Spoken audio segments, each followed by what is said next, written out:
Hello everyone. Welcome to our lecture that is power system operation and control.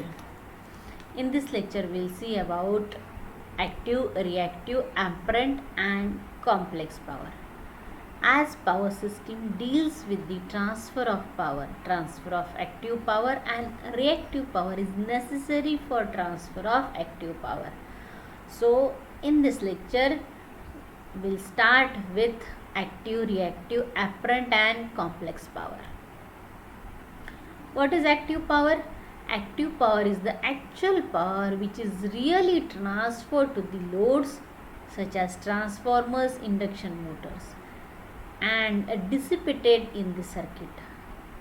Alternative word used for this real power is actual power, true power, wattful power, useful power, real power and active power, and it is denoted by P and measured in units of watts.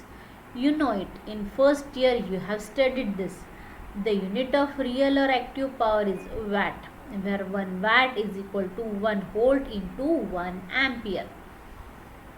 Now we'll see about active power in DC circuit. In DC circuit, power supplied to the DC load is simply the product of voltage across the load and current flowing through it. That is P is equal to V into I. Because in DC circuit there is no concept of phase angle between current and voltage. Because in DC there is no frequency or frequency is zero. So no concept of power factor. While active power in AC circuit, in this sinusoidal circuit the situation is somewhat different, or you can call it as a complex, because of phase difference phi or theta between current and voltage. Therefore average value of power, that is real power, is V into I into cos of phi and is in fact supplied to the load. In some book theta is given, in some book phi is given. Okay, so you can call it as power factor as cos phi. In AC circuit, when circuit is pure resistive, then the same formula is used for power as used in DC, that is P is equal to V into I. Active power formula is this, you must have studied in first year. P is equal to V into I in DC circuit. In single phase it is V into I into cos of phi, while in three phase circuit root 3 VLIL cos of phi. Line voltage VL is line voltage, line current. P is equal to 3 VPH IPH cos phi. This is phase, VPH is phase voltage, IPH is phase current. Okay, same can be denoted as P is equal to under root S square minus Q square. S is apparent power, Q is reactive power. So active power is equal to under root of apparent power square minus reactive power square. kW, it is written in terms of unit as kW is equal to under root of kVA square minus kVR square. This is all about active power. What is reactive power? This is also known as useless power, wattless power. The powers that continuously bounce back and forth between source and load is known as reactive power. This reactive power is generally called as imaginary power. Now in this slides we will see why this is called as imaginary power. Power merely absorbed and returned in the load due to its reactive properties is referred to as reactive power. This is not useful power.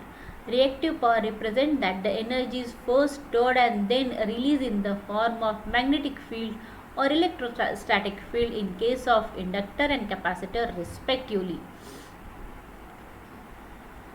Reactive power is exchange of energy in terms of magnetic field in case of inductor, exchange of energy in terms of electrostatic field in case of capacitor. Reactive power is given by Q, it is abbreviated as Q, and it is V into I into sine of phi or theta, which can be positive for inductive loads and negative for capacitive load. The unit of reactive power is volt ampere reactive, that is VAR, where 1 VR is equal to 1 V into 1 ampere. In more simple word, in inductor or capacitor, how much magnetic or electric field produced by 1 ampere into 1 volt is known as the unit of reactive power. Reactive power formula is Q is equal to V into I into sine of phi. Reactive power is equal to under root apparent power square minus true power square. VR is equal to under root VA square minus P square. kVAR is equal to kVA square minus kW square, where theta is equal to phase angle or phi is equal to phase angle. This is about reactive power. This is our imaginary power. Okay, so in next slide we'll see why it is called as imaginary power. Okay, before that we'll see what is apparent power. The product of voltage and current if and only if the phase angle differences between current and voltages are ignored. Total power in an AC circuit, both dissipated and absorbed or returned, is referred to as apparent power. Okay, the combination of reactive power and true power is called as apparent power. It is combination of active power and reactive power. It is denoted by S. S is equal to under root of P square plus Q square. P is active power plus Q is reactive power. In an AC circuit, the product of the RMS voltage and the RMS current is called as apparent power, which is denoted by S and measured in the units of volt ampere. It is the product of voltage and current without phase angle. The unit of apparent power is S. VA. 1 VA is equal to 1 voltage into 1 volt into 1 ampere. When the circuit is pure resistive, then the apparent power is equal to the real or true power. But in inductive or capacitive circuit, when reactances exist, whether it is capacitive reactance, whether it is inductive reactance, then apparent power is greater than the real or true power. Apparent power formula just now I have told you. S is equal to V into I. S is equal to under root P square plus Q square. Apparent power is equal to under root true power square plus reactive power square. Okay, in terms of unit, kV is equal to under root kW square plus kVAR square. Now, this is up till now we have seen about active power, reactive power, apparent power. This already you have seen or studied in the first year, so still we are revising it. What is complex power? S is equal to P plus JQ or S is equal to V into I conjugate. The complex sum of real power and the reactive power is known as complex power, which can be expressed as S is equal to P plus JQ and is measured in terms of volt ampere reactive, generally in kVAR. It may also be expressed as S is equal to V into I conjugate, where I is the conjugate of the complex current I. This current I flows through a reactive load Z and it is caused by voltage. Complex power formulas. Complex power in case of capacitive load, when the load is capacitive, how complex power can be written? Okay, just have a look. Z is equal to R minus JC. Generally we represent R plus JX. Okay, when capacitive load is there, then Z is equal to R minus JXC. It is minus JXC. In this case, I is equal to IP plus JIQ. Okay, cos of phi is equal to R by Z. It is a leading capacitive load, so it is leading. I conjugate is IP minus JIQ. In this, so S is equal to V into I conjugate. So it is P minus JQ. It is P minus JQ in case of capacitive load. In inductive load, this will be reverse. This will be reverse, or this will be changed, where Z will be R plus JX. I is equal to IP minus JIQ. I conjugate will be conjugate of this. Then S will be P plus JQ. That this case will be for inductive load. For capacitive load, S is equal to P minus JQ. A capacitive load provides leading VARs. It eliminates VARs and improves the overall power factor of the system. That's why capacitors are used to correct and improve the power factor. You know it. The farmers install capacitors at their farm so that they will get improved power factor, so that the bill will be less, because if power factor is less, then it consumes wars, and so it affect on the tariff or the power consumed. So that's why the power so the bill will be more. So capacitors are installed at the distribution end, at the receiving end. Complex power in inductive loads, as I told, Z is equal to R plus J XL, I is equal to IP minus J IQ, cos of theta, cos of phi is equal to R by Z, lagging I conjugate IP plus J IQ, S is equal to P plus JQ. This term you know. Okay. An inductive load provides lagging wars, that is, it added works and decreased the overall power factor. Complex power can also be expressed by the following formula: S is equal to under root P square plus Q square at an angle of tan inverse of Q by P. This is expressed in terms of power triangle, active, reactive, apparent power, and power factor are trigonometrically related to each other as shown below by power triangle. Look here, this horizontal line represents power, active, real or true power. It is V into I into cos of phi. This is reactive. Vertical line is reactive power measured in var. Q is equal to V into I into sin phi. Apparent power is S is equal to V into I. Okay, S is equal to under root P square plus Q square. This is P, this is Q, this is S. We have applied Pythagoras theorem here. Simple trigonometric formula. Now, how this reactive power can be explained? Now, all of you like that Lay's pack, okay, 5 rupees or 10 rupees, okay. In that, if you measure the quantity of that chips, potato chips, then the quantity of potato chips is very less, while that complete pack, that pack is completely filled with 50% there is air and 50% that material is there. That means less chips are there. So that less useful material is our active power, while that air is called as reactive power. Same example we can consider if we consider the coffee mug. If you consider the coffee mug, then actual material, actual coffee is this is called as active power, while the bubbles over that coffee is called as reactive power. Coffee or your any soft drink, okay, then this is our real power and this is our reactive power. This means that bubbles is called as reactive power, okay. It is not useful, we cannot see it, okay, it disappears. In case of Lay's pack, what actually we can eat is our this potato chips, okay, while the air above this potato chips is useless, okay, we are not using this, okay, only to keep it fresh, that air is there, okay, so that it should not get crushed by the force, okay. So like that, in our power system also we have reactive power. It is used, it is required for transfer of power, but it is not used, it is not utilized in the circuit, so it is called as reactive power.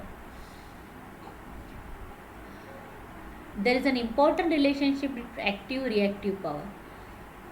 This will help to understand that why active power is called as true power and reactive power is called as imaginary power, okay. This also we can explain with the help of certain coil. We'll take one inductor and then we'll consider the energy stored in that inductor, and by that we will get clear cut idea why it is called as imaginary power. Now you can take an iron rod, wrap it with copper wire. That iron rod, we can consider it as electromagnet. If you pass current through it, if you pass current through that copper wire, the iron rod get magnetized. More the current you will pass, the more magnetism will be there, and more magnetic field will be it will be produced by that electromagnet. So and that coil wound around that iron rod, it stores the energy. There will be energy stored in that coil, and that energy stored is given by 1/2 Li square. L is the inductance of the inductor and I is the current flowing through that inductor. If you consider this as example, then Now considering the following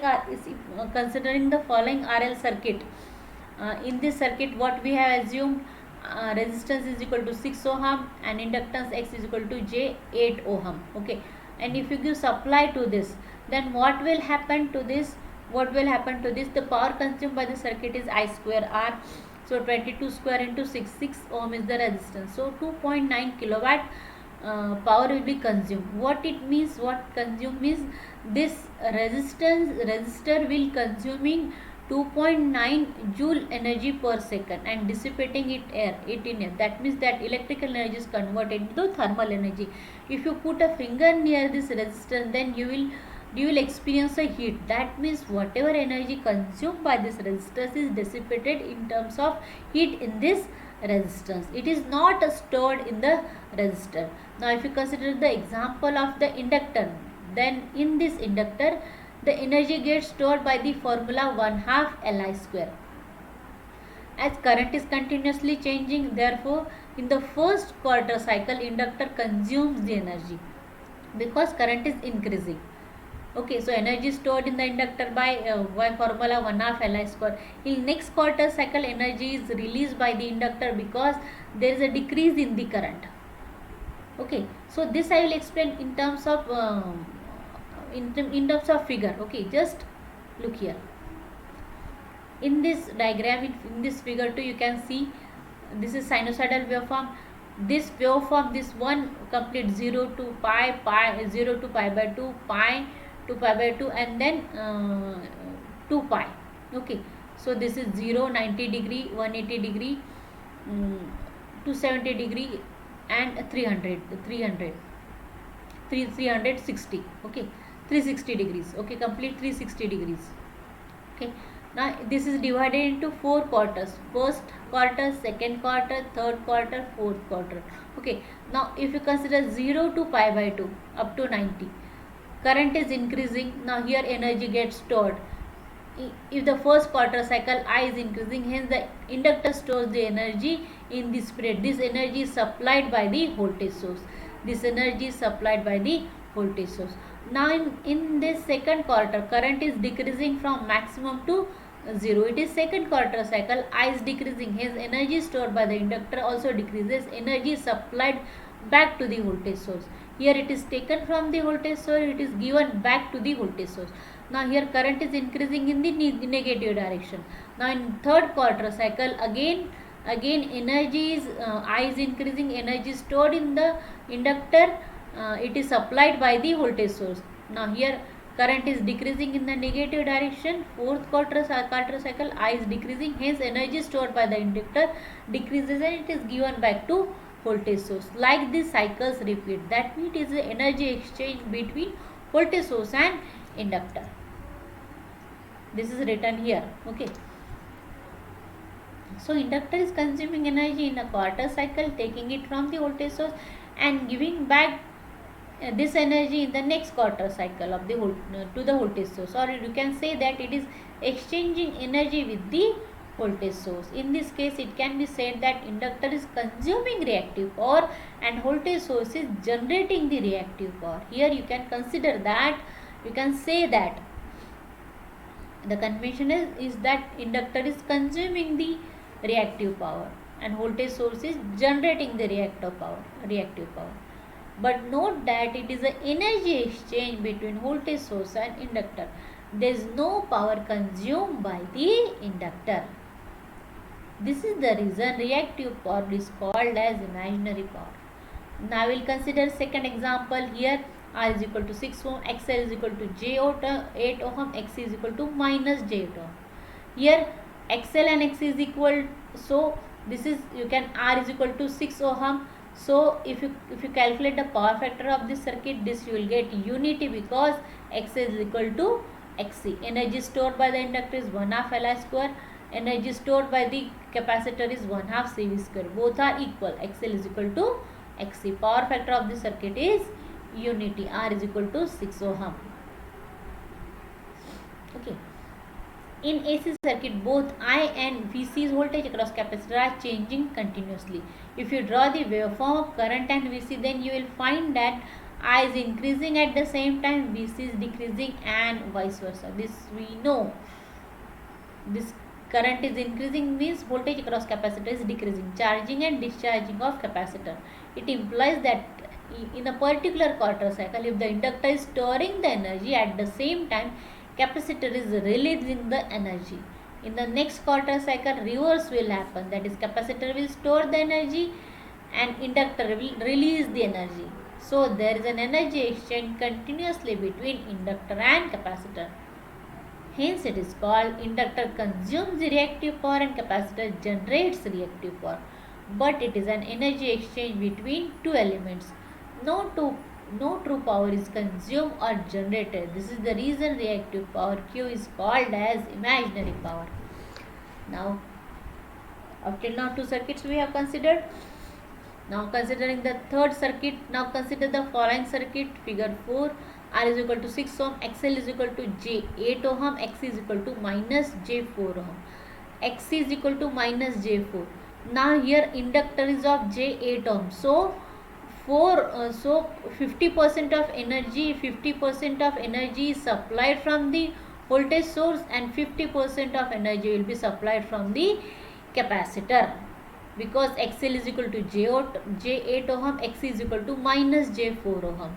So minus J 4, this is 50% of J 8 na. So 50% will be supplied from the voltage source and 50% from the capacitor. Now you can understand easily that in this case, half of the total reactive power consumed by the inductor will be supplied by the voltage source and half reactive power will be supplied by capacitor. It implies that inductor will exchange the energy both with voltage source and capacitor. Now in this case, inductor will have exchange of energy from this capacitor as well as from voltage source. Finally, note that inductor consumes reactive power and capacitor generate reactive power. It is the convention made by the scholars of electrical engineering that reactive power is imaginary power, neither it is consumed nor it can be generated. In power system, most of the loads are inductive loads. Induction motors coils. Due to this reason, the convention reactive power is consumed by the inductor. This convention is developed. Okay, but energy it is not neither consumed nor generated. It is the convention that is developed because most of the loads are inductive load. In power system, to calculate complex power, formula S is equal to V into I conjugate is used instead of S equal to V conjugate I. In this, either you have to take one as a conjugate. So we can take V as a conjugate or I as a conjugate. If we are taking I as a conjugate, then this becomes positive. It is because to allocate plus sign to the reactive power consumption to inductor coils and induction motors. Okay, if you take I as a conjugate, then reactive power consumed is considered as the will put positive sign for reactive power consumption for inductive, because the most of the loads are inductive in nature. Now considering circuit diagram shown in figure, here X is equal to J20. Now in this circuit, if one ammeter is inserted in the circuit, what will be the reading? Now if this is our next case, if in this circuit only inductance is there, then what ammeter will be show? It reading will be 5 ampere, while no true power is consumed by the circuit. So for the purpose of energy exchange between voltage source and inductor, current flows in the circuit. You can understand that inductor is consuming reactive power, imaginary power. No true power is consumed, despite that the flow of current is necessary. Here we know that inductor we know that here there is no resistance, no, only inductor is there. So still ammeter shows the reading. That means this you can understand the inductor is consuming reactive power. No true power is consumed, despite that flow of current is necessary. यहाँ पे तो अभी true power consume नहीं हुई, means resistance है नहीं, तो consumption कुछ है नहीं, फिर भी एमीटर रीडिंग दिखा रहा है, क्योंकि ये सर्किट में करंट फ्लो होता है and flow of current is necessary in this circuit, क्योंकि यहाँ पे रिएक्टिव पावर जो एनर्जी एक्सचेंज होना है इंडक्टर और वोल्टेज सोर्स में, उसके लिए ये flow of current is necessary. So ammeter shows the value, ammeter shows the reading. If the wattmeter is inserted in the circuit, current coil in series and voltage with current coil in series with voltage source and pressure coil across the voltage source, its reading can be found to be 0. अगर wattmeter connect किया यहाँ पे तो वो power consumption 0 दिखाएगा, only inductor के case में, ठीक है, because no consumption of power, active power. now और अब now we can अब हम पावर सिस्टम का एग्जांपल लेंगे. हमारे synchronous generator is connected with the induction motor. Mechanical inputs 20 kilowatt, 2 kilowatt losses, 2 kilowatt, okay. 18 kilowatt is actual electrical output. Now with 18 kilowatt 10 kVA reactive power is supplied, okay. Induction motor receives 10 kilowatt of reactive power consumed. That means induction motor consumes 10 kVAr, 18 kilowatt electrical input and 3 kilowatt of losses and 15 kilowatt mechanical output. So in this case, this 20 kilowatt is mechanical input, 2 kilowatt is losses, 18 kilowatt is output, and this 10 kVAr is supplied from this synchronous generator, okay. Means it is energy exchange between generator and induction motor, source and load.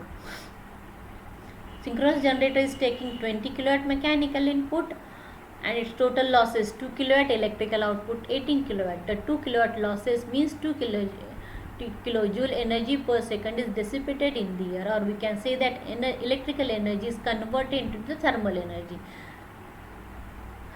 And this is the reason, that's why you get generator transformer hot if you put finger near it, or if you go in the vicinity of that transformer generator, you feel hot. Synchronous generator is supplying 10 kVA reactive power, but it can be seen that to generate reactive power, no mechanical input is required. Induction motor is consuming 10 kVA reactive power because induction motor have coils and it is in inductive nature. With this figure, you can understand synchronous generator is generating reactive power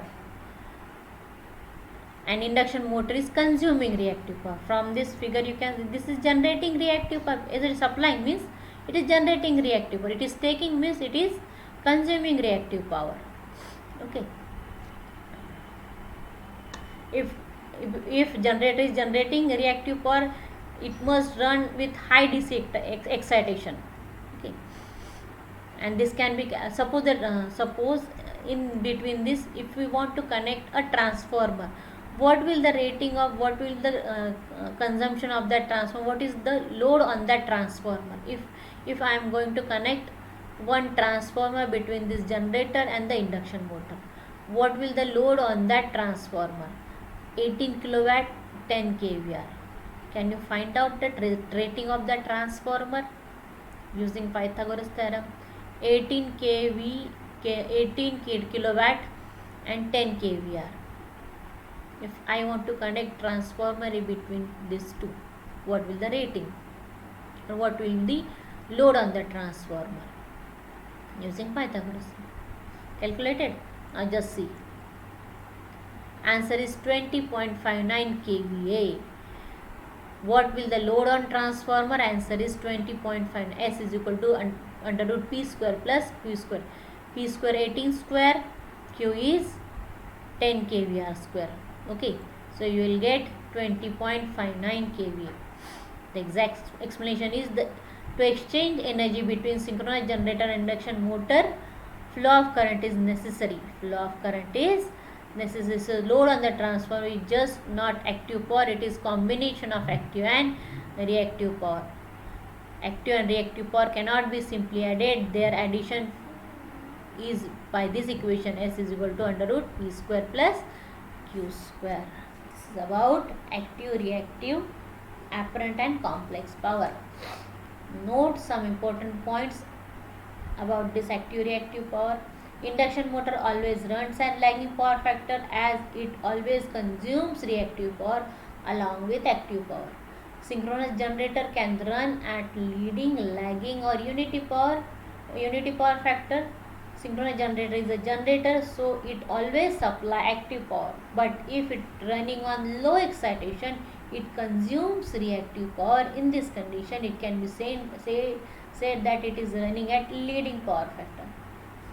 Okay, here in this case, it is running at with high excitation. Okay, it is running at with high excitation. If running at high DC excitation.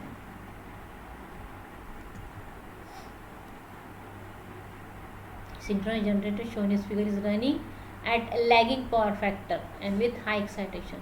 Okay, this is about active reactive power. Now these are the questions for you. You have to answer this.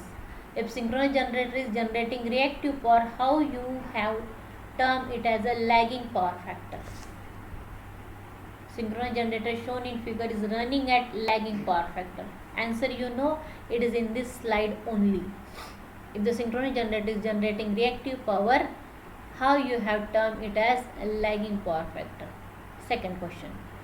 These questions I will ask, the answer I will ask in our live WebEx lecture. Okay, so you have to answer it. Synchronous motor also has coil, it has no capacitor inside it. How it can generate a reactive power? This question you have to answer. Try to answer this. Thank you.